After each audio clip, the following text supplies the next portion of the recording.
গোয়েন্দা সূত্রে জানা যায়, সাগর পথে মালয়েশিয়া পাচারের উদ্দেশ্যে নারী ও শিশুসহ বিপুল সংখ্যক ব্যক্তি টেকনাফের বাহারছড়া সমুদ্র এলাকায় অবস্থান করছে। প্রাপ্ত তথ্যের ভিত্তিতে গত ১৯ ফেব্রুয়ারি ২০২৬ তারিখ বৃহস্পতিবার রাত ১০টায় কোস্টগার্ড আউটপোস্ট বাহারছড়া, শাহপুরী ও স্টেশন টেকনাফ কর্তৃক উক্ত এলাকায় একটি বিশেষ অভিযান পরিচালনা করা হয়।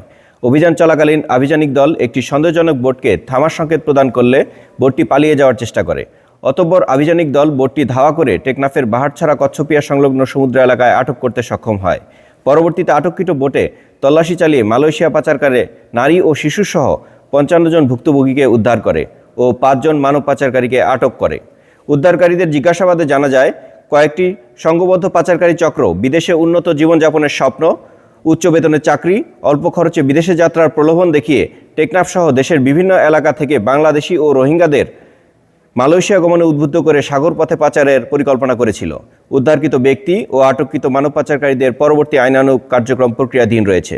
মানব পাচার প্রতিরোধে বাংলাদেশ কোস্টগার্ড ভবিষ্যতেও এ ধরনের অভিযান অব্যাহত রাখবে।